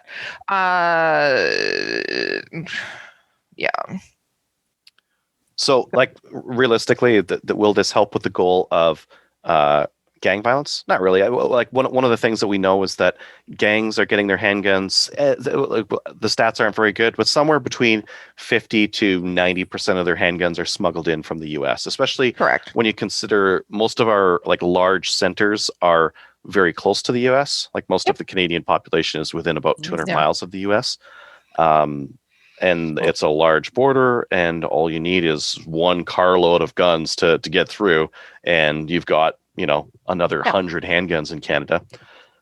This isn't really going to affect crime, handgun killings. It won't affect suicides because you'll still have other guns, and it won't really affect domestic violence either. No. We have a couple comments. I just want to actually talk about those. Andrew, he said a guy in Toronto that smuggled in a record 60 plus guns got 8 years. Yeah, didn't max out. Remember that? He didn't max out. And actually, there's some repeat offenders there. Know some of them. Anyways, in regards to the buyback, we're going to get to the buyback piece, so we'll leave that to there. At what point does the public finally open their eyes and see that this has nothing to do with public safety and everything to do with public control? That's getting voted in as well. Yeah. Like I think the getting voted in part is strong because like this municipal handgun ban will help the Liberal Party gain popularity in some of those large centers. Yep. Like this will largely be seen as very popular in Toronto or Vancouver or Montreal. Yeah. That's it. Very popular there. So I think that they're going to gain votes there. In terms of what it does to us is it takes a very significant portion of firearms owners who are in these key areas and forces them to move or forces them to no longer participate in the hobby. Correct. And forces them to sell their guns at a very steep discount to me. Yes. That's part of it. It's not mentioned in here, but it's in the little like mouse text at the bottom. You have to sell your guns to Adriel. Not actually sponsoring this bill okay, anyway, just if anyone's wondering. No, stop it. Give young people blah blah blah. We're going to do $50 million a year for some programming. Who cares? This is like a drop in the bucket. 50 million. Okay, well, yeah, it's $50 million a year. What are we spending right now on this kind of programming? Probably a lot more. Okay, I just need to, because in here it says provide 250 million over 5 years. And by the way, that's just a drop in the bucket, right? Yeah. Look at what they're paying out right now in chair. Anyways, so starting in 2021-22 to municipalities, indigenous communities. Today they made it to combat this anti-gang. Today they actually made a statement that they're actually going to be reducing sentences for people who are Black or Indigenous because they're overrepresented in prisons. Yes, they are, by the way. I have thoughts on this as well. But with respect to drug charges. So they're going to reduce the sentencing for that. I don't know what the F is going on with our government right now. I do agree totally that in order for all of this to reduce some of the gang problem is actually programs do need to actually happen. It has to happen before the kids get into gangs, 12-year-olds, right? There has to be programs for that.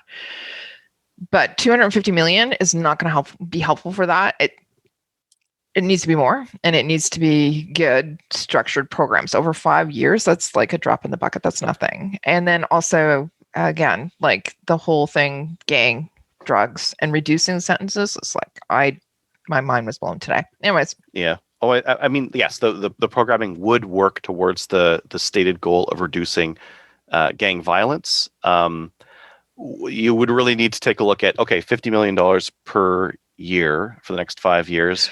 But is that how does that compare to what we're spending right now? Are they effective programs? Because we had DARE program in the past, and they found that with the DARE program, it was actually not only ineffective, it had the opposite effect. More kids tried drugs that went through the DARE program than the ones who didn't. So it's very easy to roast a lot of money on the wrong kind of programming. Yeah. So the best thing to do for this is do your own research, look up who in your neighborhood is actually making a difference, and go help them out yourself. And the government can just stop it. Oh, that'd be nice. There's programs like, for example, a Canadian. Yeah, there's programs, for example, like 1-to-1, right? Yep. Fantastic program. These guys used to be gang members, serious gang members, and they're out in the community and they are talking to people and making sure those kids are getting the information. But anyways.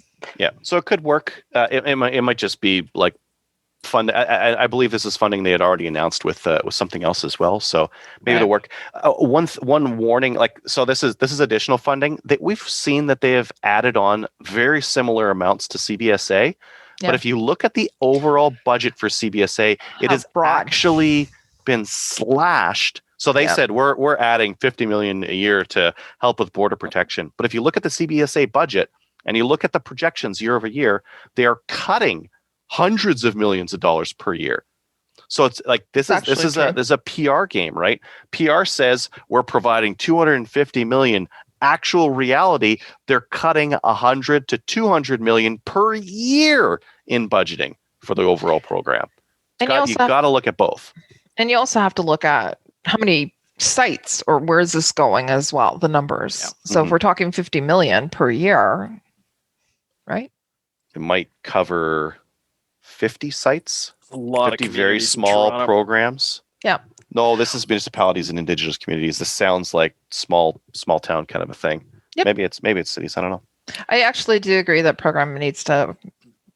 There has to be things for kids before they actually get into these gangs and drugs and different things. So yeah, I think that's going to be the community making a difference, though, not the government. And legalizing drugs. So if people want to do recreational cocaine, let them tax it. Let them. They want to take some carfentanil and shoot it into their veins. Go nuts. Do whatever you want. Yeah, with Adriel, I don't care what you put in your body. It's none of my business. Drastically reduce population. Okay, good. Okay. Good. Well, there's too many people, anyways. Okay, so Russ said 250 million. Same money than promised. They promised. I'm going to say promised over year. Right. Yeah. This money has been promoted so many times. It's worthless. Yeah, they have done that a few times. There's a bunch of stuff they promised they put money into to quote unquote reduce violence. Nothing ever came of it. Money never got spent. Okay. Let's get some weird stuff here. New offense for altering a cartridge magazine. Hello. So currently there's 10 rounds for handguns and 5 for centerfire long guns. This bill will make it a crime to modify one of those things. It's a pretty steep fine, up to 2 years and or $5,000 fine. Okay, this is already illegal, though. Can I ask you a question? Is this already? Yeah, it's already illegal. Okay. The Liberal Party likes to do this. They just like add stuff in. It's like, oh yeah, let's make it illegal to modify mags. It's like, no one told them it's already illegal. Did you guys read this stuff? Anyways, let's skip the easy ones. Import ammo. If you're going to import ammo, you have to have a PAL or complete a declaration form. You actually have to do that already, and you can do that. But once you actually get over the Canadian side, you have to have a PAL. Hello. Anyways, my head hurts.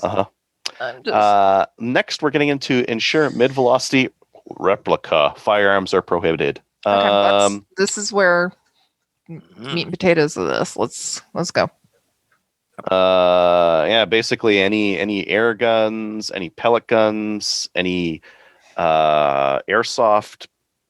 If it looks like a real gun, it gets banned. It's prohib. And I was thinking about this because I had a few guys saying, well, we'll just play airsoft. We'll just use bolt action rifles. No, this actually says looks like a conventional regulated firearm, which is all firearms. Yes. So Derek actually has a question. If BB guns are prohibited, so no longer allowed to be sold, transferred, etc., could they be part of the buyback prohibs after it's registered? A lever action BB rifle looks like a lever action rifle, sort of. No, they're not going to do that. They said you could keep them, but you can't transfer them. You can't sell them. You can't use them. Basically, you can't import them. You can still use them. This says prohib. This says prohibited. For the purposes of import, export, sale, and transfer. Exactly. You can keep them. You can keep them. Yeah. So they have You have to run out and buy a bunch of these. Then, if you want to get into airsoft, you have to buy them right now. Yep. Because there will be no more imported if this passes, and then we'll get back into the good old days where CBSA didn't allow them, and people would actually smuggle airsoft guns into Canada, and they were crazy expensive and hard to get, and it was irritating. Yeah. So Link actually had a question. It was from a little bit before, but I think it's pertinent to the conversation we're having now. He says the new bill is also going to screw with cosplayers that have no clue what the laws are and how they are changing. Absolutely true. So if people are... I think that if they go to events, that's where they'll hear about this stuff, is at the event. Someone at the event will be in the know, and they'll be like, oh, by the way, your bolt action AWP airsoft rifle is now prohibited. You can't sell it to anyone.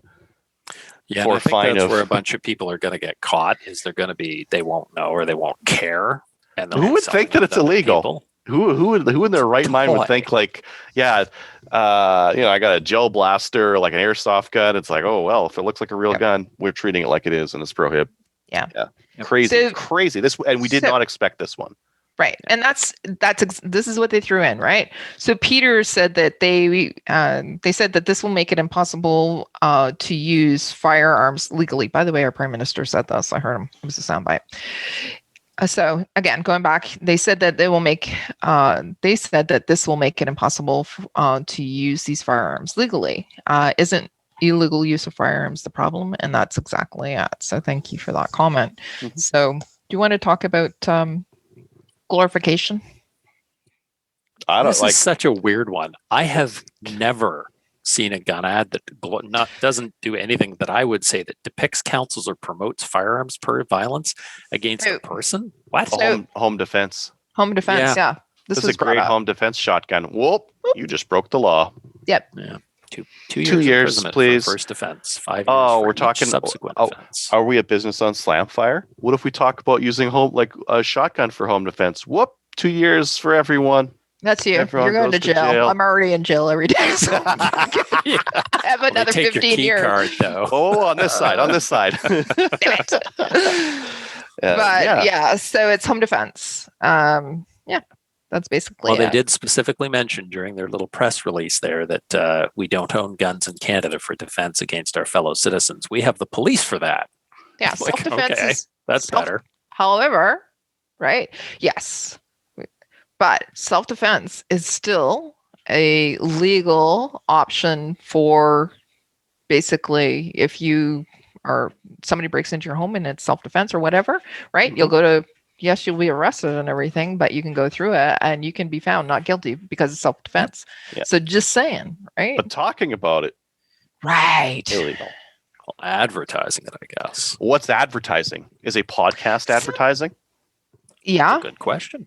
Mm-hmm. Absolutely. So we have to so we're going to have to be very careful what we say.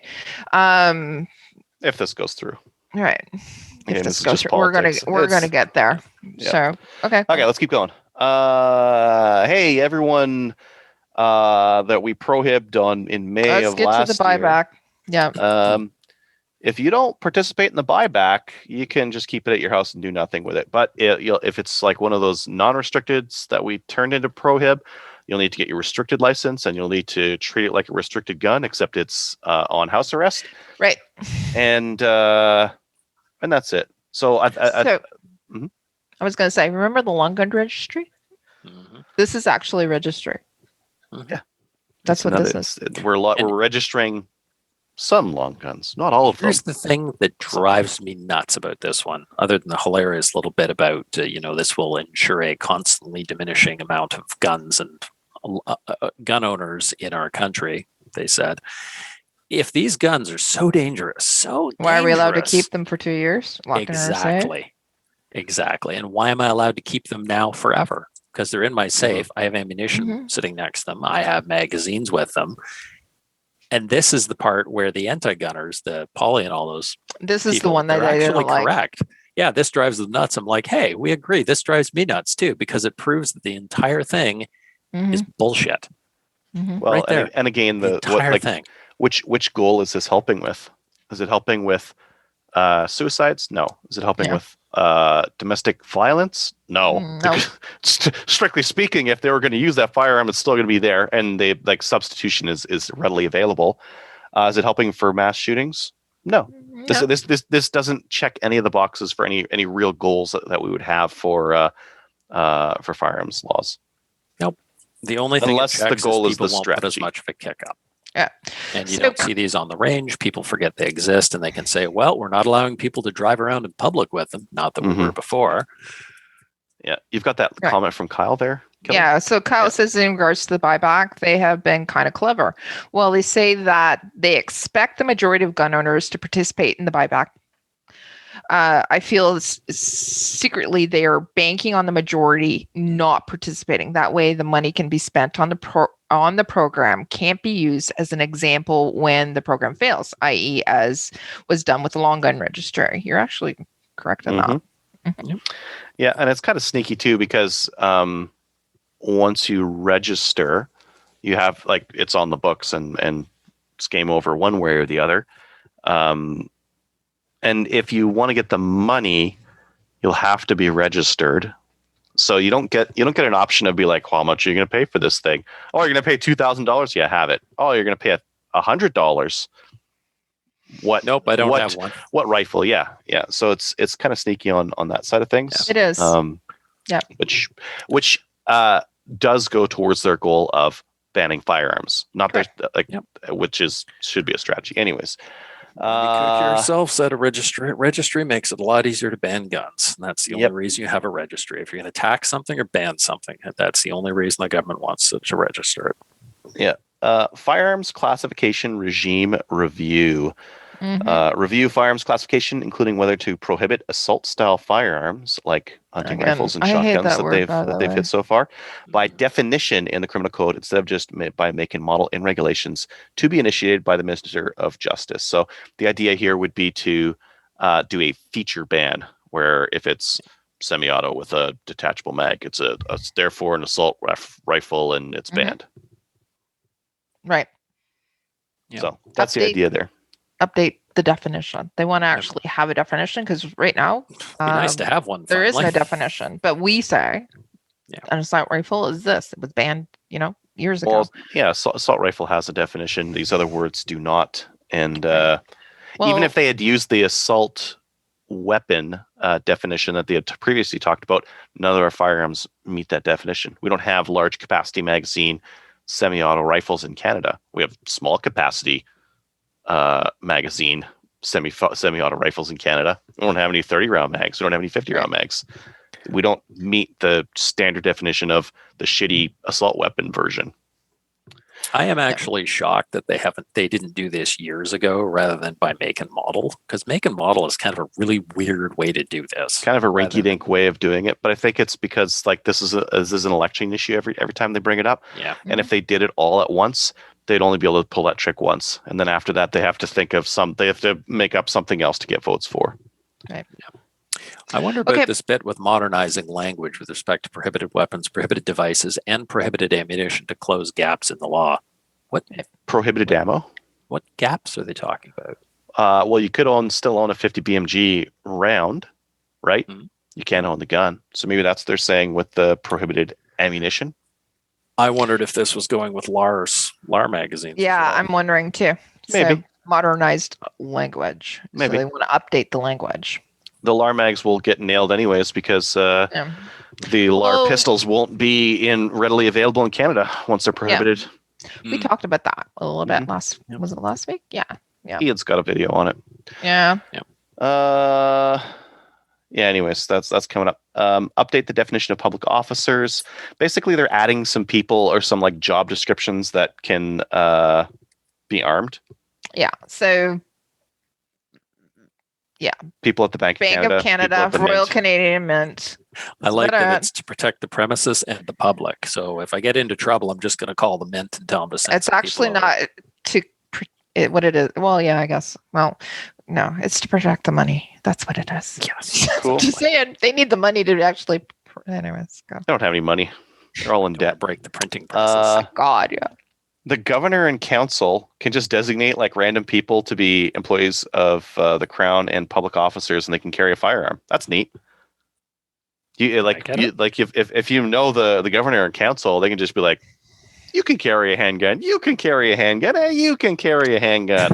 Everyone that I like can carry handguns, but none of the people I don't. No. Exactly. Create a national standard to issue an authorization to carry, or ATC, a firearm for protection of life. Oh, I like this. Are we getting will issue? Must issue? It's worse. No? So there's like one person in a country that has this. I think this is to preempt Alberta and Saskatchewan's CFOs from going rogue and doing whatever they want to do. This is a little bit, and that's my thoughts on it. Because they don't use it right now. There's a few what's the risk? There's a few provinces that actually have CFOs that have been appointed in that province. Like, as you said, Alberta and Saskatchewan, right? Mm-hmm. And a lot of this is being done so to basically, and to give municipalities and things like that, it is to basically take them out of the mix. Yeah. Basically.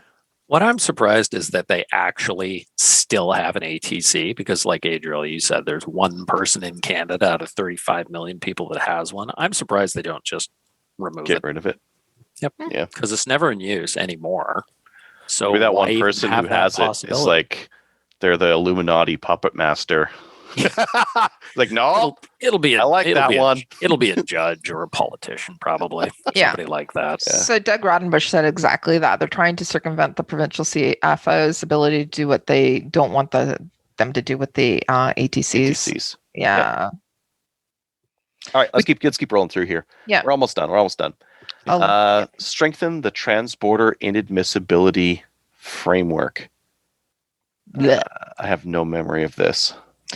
So the bill would transfer responsibility for, I'm reading by the way, for the transporter inadmissibility framework from the Minister of Immigration, Refugees and Citizenship to the Minister of Public Safety. So basically an emergency preparedness. So it's taking it from people who want to come in over the border and taking it away from immigration, refugees and citizenship. And now it's going over to public safety. Remember down in the US, that whole thing about, what we were talking about a little bit earlier about, Ooh, can we put kids in cages now? Can we do that? I think we always have. I'm pretty sure we always have. Anyways, so they're looking at basically, what is it? My brain is fried. I think they're moving when someone gets rejected at the border. That is moving to Blair's role. Public safety. Yeah. As opposed to immigration, refugee, and citizenship. No, it's not they want to come into the country, but that's not an immigration thing. That's actually Bill Blair that's got to take care of that. Great big article. So, but anyways. So, Russ says some of these changes tell me the Liberals have trolls watching the gun sites. Duh. Yeah. Have you never seen like newspaper articles where suddenly something is quoted from Canadian gun nuts, man? The RCMP has people listening to this show right now, I imagine. Yeah. So, Russ, hey by guys, the way, you're now part of the public record. So just your host, man. Establish a legal framework for the possession and use of firearms at high security nuclear facilities. Yes. So, like, people at nuke plants can have guns and stuff. They already can. They already do, by the way. Yeah, I know a guy who does. I know people. Yeah, I know people too. Maybe this is like for just random schmucks, though. Like, maybe these people aren't like blessed TAC team members. Maybe they're, because it just says like nuclear security officers by granting them limited peace officer status. So maybe they're just like random. So they like can arrest people. You mean commissionaires? I don't know. This is not my world. I'm not military or police. Maybe it allows them more arrest powers. Yeah, no, it's to acquire special equipment, including firearms, required to carry out security functions at their facilities. Okay, there's already people that are on site that are very good. But they're also emergency response as well. But they all carry firearms. But if you're talking about just allow more armed guards at entry points or something like that. I went and did some work. Like anytime I'm working in a third world country at like a gas plant or other like vitally important infrastructures area, they're always armed. I was at a gas plant in Mexico that had a full 20-person military detachment with all M16s, M203s, like all over the place. In the Caribbean, everybody has. You got to. Anyways, that's the bill. It's silly. It is. It doesn't really hit any of the goals we talked about, aside from the programming for kids. No, it doesn't. But the other stuff won't stop. Gang homicides realistically, this isn't going to make any noticeable impact to gang homicides. It won't really do anything for the domestic partner thing. We had red flag laws before. If you thought your husband was going to kill you, you can call in and have their guns seized pretty easily before. Right. It's not going to stop suicides. No, a lot of the stuff that was in there was already in there. We already talked about that. It's not actually doing what it say it's doing. So there are some people that have said basically that. Significant people, like for example, the police chiefs of Canada, they're not going to endorse this. They say it's not going to do what you're actually saying it's going to do. There's also premiers. There's also but there are people that are misinformed and say we are going to actually, if this becomes law, we are going to actually apply for it. So the mayor from Vancouver has already stated that he would do it. I'm expecting some other people to get on board as well. Toronto, yeah. Toronto, Montreal, Vancouver, right away. Right. Victoria, maybe. I was talking to a buddy today who said he expects some of the smaller municipalities around the big cities to do it. As he put it, they don't want to be slut shamed by the other municipalities for not banning guns. Yeah, well, you might end up with some real weird ones too. Like I was talking to some of the people in the comments about Alberta, and it's like, major cities not going to happen, but maybe like one of the little minor like suburb cities would be like, oh, actually we're woke and we ban them too. It's awful because you could just really like living in your house in the in like one of these little like sleepy retirement communities. All of a sudden it's like, oh, now I got to move, I guess, because I can't. Your type is no longer welcome here. Yeah, I mean, if you're in Toronto or Vancouver, it's coming. Yeah, it's coming. But if you're in one of these other areas, I'm expecting my town, my city, to actually have a serious discussion about it. And I've already actually put people on notice that this is not going to happen, or I'm going to move. Yeah. Not that it really matters. They don't give a shit. No, they don't. But anyways, we need to move everybody to Gunville. Yeah. At least the value in your house has gone up. So when you sell, you're gonna make some money, right? Yeah, but then you gotta move and pay land transfer tax and buy another house. I'm fine. Anyways, cheap houses in Alberta. Yeah. And cheap houses. I was actually looking the other day, looking at some of the facilities there. Okay. Basically, that's about it. Cool. Andrew wonders, would guns like the Q Mini fix the LAR mag issue? I don't even know what a Q Mini is. What is that? Oh, yeah, there's a couple other comments that I want to talk about. Mm-hmm. Are we going to be able to move addresses? Will they issue an ATT to move, or do I have to surrender it? You can move. You call in. I talked to a listener of the show earlier this week, and I'm like, oh, I don't know. And then someone on one of the Discords is like, yeah, I moved from, I think that person moved from New Brunswick to Ontario, and they called the CFO. They had to get an ATT because it was cross-border. But I think in province, another person moved that I talked to, and they're just like, yeah, just move. Yeah. Take your prohibs and just move. There's no registration certificate, so just move, I guess. Yeah. But he's talking about specifically these things, like because it's talking about you. If you have these now, you have to register it, right? And you have to. Oh well, if the bill goes through, yeah. If the bill goes through. Right now, you can move. Right. I would imagine even with registration, they'll still let you move. They will. I mean, if you've got people with ARs are moving, and they just give you an ATT. Yeah, but that's part of the OIC, anyways. Right. But okay, so what's the process? This is considered the first reading. There's 3 more readings. Yep. Right. And then 2 more, and then royal assent. Or sorry, 2. Yeah, 2 more readings total. It has to go to Senate, and then it's royal assent. Let's be real, but there's going to be an election, and anything that has been tabled, and then an election is announced, that automatically gets thrown out the door window. It'll come back later. The Bloc said they wouldn't vote for it. The Bloc said, whoa. No, we want all handguns banned everywhere, not this municipal thing. We're not going to vote for this. Yeah. Yeah, but then the Liberals wasn't far enough. We'll give you something else, and then they vote for it. Right? The NDP were saying the same thing. The NDP are like, nope, unless it's everything, it's not even worth doing. The reality is, though, the Liberals are banking on a majority win just to push this through. They'll bring it back. Yep. If they win the election and they win a majority, they'll bring it back, and this will just get pushed through. Maybe they'll change some stuff on it. Who knows? They probably will update it because they're getting some significant pushback from people. I think they didn't. They'll take the airsofters out. They're like, ooh, we made the wrong people mad. There's all these people who don't care about guns otherwise. And, but all of a sudden, the airsoft and the crossbows paintball and crossbows and these people. So what can we do about it? Let's talk about that. What can we do about it now? I think there's two big things that you can do immediately. One of them you should have been doing already. Take people to the range. Yeah. Oh, sorry. And the other one is what you're about to say. Talk to your municipal councillors about the upcoming handgun ban. And talk to them again and again. Get your friends to talk to them, because if lots of people talk to that counselor about this issue, they're going to have to represent you at some point. So what are you going to be talking to them about? Are you going to say, "Hey, dumbass," or are you going to be saying, "Okay, here's what it is. Here's the layout," and go through it just like we did. Here's what it's going to impact. How are you going to actually? Who's going to be responsible? How much money is this going to cost? How is it going to impact?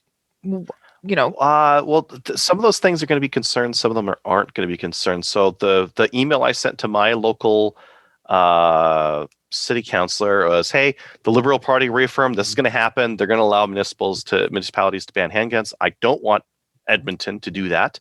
Owning handguns is already hard because they don't know. City councillors don't know this stuff. No, it's already hard to do this. There's already automatic security checks. It's safe. For the stats that we do have, plenty of them are imported in from the US. They're smuggled in. Here's some links to police chiefs in Winnipeg saying this isn't going to work. These are all just brought in." So trying to talk about efficacy, and then trying to talk about the negative harm from it. Local shooting sports, because my local club submits money for the Stollery Children's Hospital. I talk about that. Hey, this is a positive thing that we get out of this. People enjoy it. There's local businesses. So it all has to be local, right? Because municipalities care about the local bit. So you got to talk about how it's going to impact the city in a negative way. Right. And then, just give them that information. Because I think the most important thing we can do is help educate the city councillors on what the current very restrictive regime is. Yep. And the negative externalities that happen if this bill goes through. Exactly. Yep. The other thing that you could do is also, again, if you're a councillor or your city, or if you're a mayor or whatever, invite them to actually go to the range and take them out and go through it so that they can understand as well. They need to be able to understand. If they turn you down, they might. My counselor is very aware of who I am, and I don't know if that's a good thing or a bad thing. But I'll continue to actually advocate for firearms owners here in Kingston. I need to. We need multiple people to be talking to, because if you're right, if the counselor just keeps seeing your name, that's Kelly. Well, we did actually. He and I had a conversation, and it wasn't one where he presented himself in a positive light with respect to listening to his constituents. So we need to have more and more people actually contacting your it can't be just one person, but they can actually. They need to listen to who their constituents are. Yep. Right. Yep. They need to. It helps a lot more if 500 people show up than one. Is what Angel's getting at. So. Numbers do count. So the more people you can get on your side writing letters and calling, the more it helps. Yep. Kyle says, create the optics. Get out there, help people realize there's no end. Liberals implement the airsoft on their bill was actually a blessing, because now a great number of people just got added to the fight. Absolutely. Right. You're absolutely Russ right. says, join the CCFR and write letters. Absolutely. Yep. So that fund that we were talking about, Charter Challenge and all that, go and donate towards that. If you do actually know any airsofters, contact them. Talk to them. Tell them that this is actually impacting them as well. By the way, we had some new airsoft businesses join the CCFR over the last day. Yeah, there's a lot of chatter going on the forums. I talked to a couple of people that run paintball and airsoft businesses, and they're not happy, nor should they be. So the other thing is, Kyle said, create the optics, be out there, help people realize that there is no end. You have to do that. We, as gun owners, used to hide, right? And don't hide anymore. Say, I'm proud. Here I am. I'm a gun owner. I'm safe. Here's all the things that I do, and this isn't acceptable. Yeah, this is our hobby. Try to for any group. Try to get your range to have more open days, more guests, more of all that public facing stuff. Try to get more matches put on, approachable matches, because that approachable matches, there's gun owners who just don't care about guns, And I think that makes up for a large portion of the 2 million PAL holders in Canada. They have like a hunting bolt action rifle, and they don't really give a crap if everyone else loses all their guns as long as they've got theirs. They do if it's a crossbow and it extends their deer season, though. Yeah, but like I'm just saying, primarily the 2 million out there. So I think that if you got those people into competitive shooting, changes it. It's completely different once you get into competitive shooting, because now you're talking with people in the community, and you're building a hobby around it rather than just, you go drink beers with your buddies and shoot a deer once a year. Yeah. Yep, absolutely. Which I do. I do that, but beer after you beer. But shoot the deer, and then you go back to camp and have your beer after everything's locked up. Family days at the range, ladies' day at the range. Yeah. People are actually making suggestions. Go and do that. Organize it. Do outreach as well, and talk to people about what you do. I mean, a lot of people that I work with, I would say a lot of people at work, they know exactly what I do, because I tell people. So Tim has asked, can you link the email you sent out to your city councilors? People can take that and just actually modify it to suit their own purposes. I will take that email and I will put it into the show notes tonight. So if you go on the Slamfire Radio website, it'll be on there. Yeah, and then you can update it for your own. Adrian's really good at actually being concise and nice. Not an asshole don't be an asshole in these emails, because that's not we already have like an image problem, I would say, and being nice about it is way better than being an asshole in these emails. Oh yeah, people can't ignore you when you're being nice. They have to respond, and they can't just throw it in the trash. Well, I was talking to somebody today who actually said that they wonder if the reason this law is so outrageous is because they're just trying to get people riled up and furious, because that's the stereotype that we're fighting. I don't know if you listen to Dustin on the CBC, like roasting that moron from Simon Fraser awesome. University, like, oh, give me that all day long. I'll take that. If that's the outcome. He wasn't impolite about it, and that's the thing, that's right? The stereotype is a bunch of drunken rednecks, shooting up the wilderness, and he wasn't that. They had a couple callers in, and they're all pretty respectful, and there's plenty of people who's like, oh, like, I have an AR-15, I don't think there's a problem. I'm not going to turn anything in. I'm like, and they were very, even the ones who weren't as eloquent as Dustin were still fine. There were no angry rednecks. I ended up calling into, I think it was about 2 years ago when they were first talking about prohibiting AR-15s, and after some of the shootings in the States. And I phoned into one of my local radio stations, and I talked to them on the air for about 15 minutes. They put me on hold afterwards, and they contacted me. I couldn't do it, but they wanted to go out to a range and shoot an AR-15. So I hooked them up with Brian Bolivar, and that afternoon he took them out to the range, and they did a whole piece on it. Which is pretty good. Yeah. It was good. That was a good recommendation, by the way.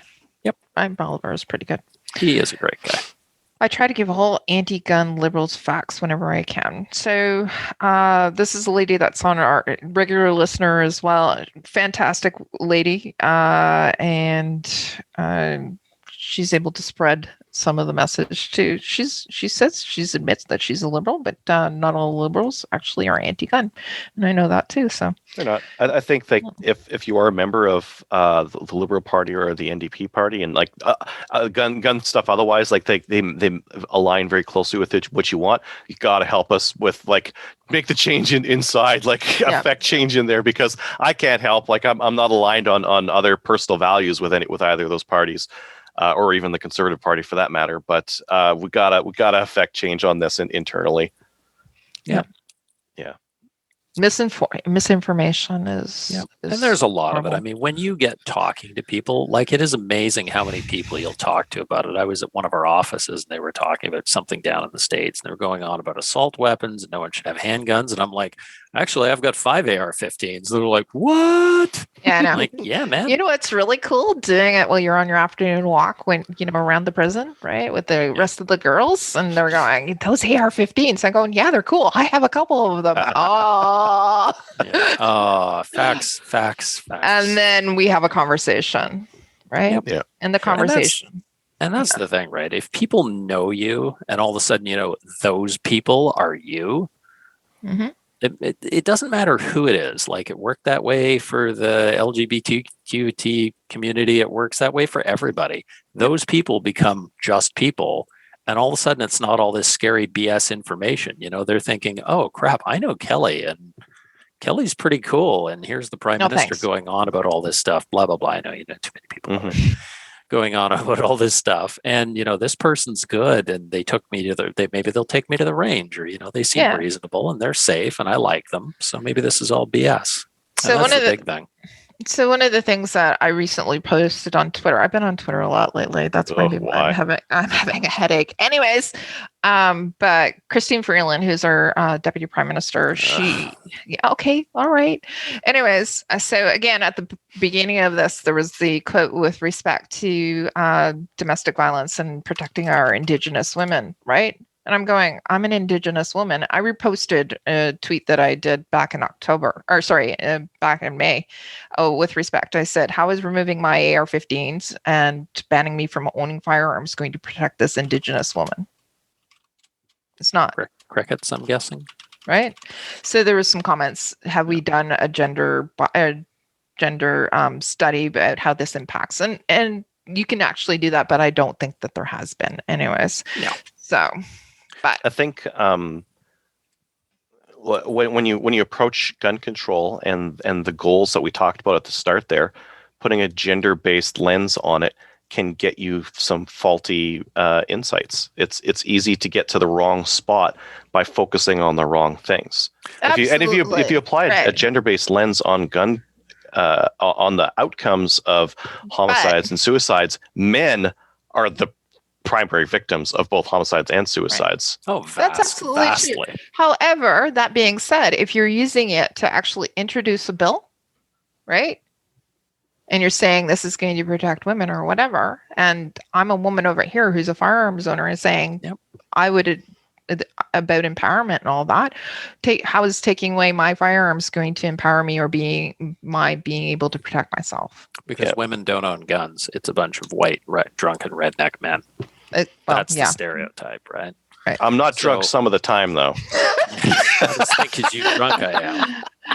They did this in the 90s as well. They did the exact same thing, and they went on and on and on about all these women that are being mowed down by these gun owners. And then somebody finally said, because they were giving like a percentage of, X amount of domestic murders are committed with firearms, blah, blah, blah.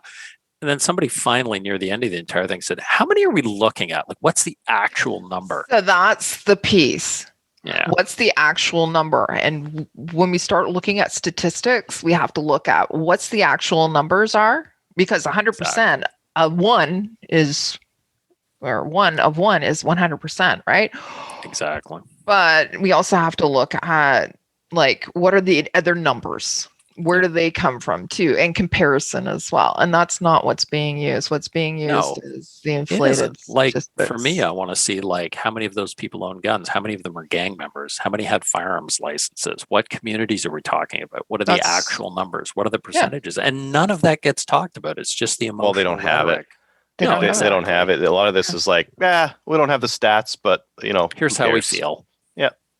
The feels. Anyways. Don't let stats get in the way. Yeah, let's move on. Okay. We're at 2 hours here. Yeah. Listener feedback is sponsored by Armor DC Gunsmith. Armor DC Gunsmith is a full-service gunsmith and a very nice fellow who specializes in firearms refinishing. He offers hot bluing, parkerizing, and Cerakote finishes, as well as wood and steel refinishing. Check out his online inventory of new and used guns, firearms, accessories, optics, and more at dcgunsmith.ca. You can follow him on Facebook and Instagram, and he just go to his website. He's got links there. Yeah. So we've been updating Facebook throughout this whole entire conversation, so we're good there. And guess what? There was no new emails this year. This year. Wow. This week. Wow. Write us emails. We're lonely. Kelly wants to share a recipe too. So if anybody wants a recipe, send a request to slamfireradio@gmail.com. I'll send it at too. Podcast app reviews. We have none. We have no Facebook reviews. Nope, nothing new this week. This makes us sad. Patreon supporters. Patreon supporters should have received your patches and email. If you have not received yours in a month, send us an email. Go to patreon.com/slamfireradio and support us. We appreciate it. It lets us do things like get Kelly new hats. Nah, Kelly paid for her own hat. Just kidding. No, this was actually from, yeah, no. It helps buy all the little things we need for the show, like equipment and stuff. You can also support the show by visiting our website, clicking on the links for Cabela's. We get a teeny tiny bit when you buy stuff from there. Shout outs. Kelly. I have a few. So, all right. So I want to say to Rick and the guys at CRPS, you guys did a fantastic job with your inaugural Rimfire. And they have a new podcast, by the way. There's so many people doing podcasting right now. It's awesome. Yeah, when you're talking about you and Rick and Womfat doing the podcast, it's like, oh, that's a different one. Yeah. I thought you were talking about the Rimfire Nation podcast. No, it's a different one. So Rimfire Nation is a new podcast that's out. Go over and give them a listen, guys. They did their inaugural yesterday. Also to Deneen and Casey, thanks from Lady Guns. Thanks for having me on last night. And I don't really think it's a podcast, but it's like their YouTube series. So you can go over there and actually check them out there. So, and I think I'm actually going to start promoting or telling you guys about some of the different podcasts that are out there. I've started listening to them again. Silvercore did a really, really, really good one recently with Ryan Stacy. I gave him a shout out. I talked to him a couple of days ago. I said it was a really, really good one. It was a Q&A one, and they were talking about the whole. Anyways, you got to listen to it. I'll let you listen to it. It's funny. It's related to something that you bought recently that's stuck someplace with UPS. Anyways. Oh, interesting. Okay. Okay. That's it for me. Hey, Drill, what do you got? Nothing. Yeah, nothing. Nope. Screw everybody. Heck with you guys. All right. Yeah. Cool. Well, I see that my buddy Kingpin is listening tonight. So, hey, Alex, thanks for listening. Appreciate it. And hey to Andrew and all the rest of the Ontario Rifle Association folks. I miss you people, and I look forward to maybe getting out on the range with you later in the year. Yay. You can check us out on Gun Owners of Canada. You can like us on Facebook. We're at 2,713 orphans defeated by each like. You can give us a review on Facebook. It is now love. I don't know. Oh, love us on Facebook. Is that what that means? Yeah. The heart. Yeah. Make the hearty symbol at us. No, we'll be happy. Just go and give us a review on Facebook, guys. Okay. Yeah, review us on Facebook, and it's something about love. I don't know. Join the CCFR. Throw a little money their way for the legal challenge. Very important. And see you all next week. Thanks for listening. Yep. Bye. Later. Can I get chicken now?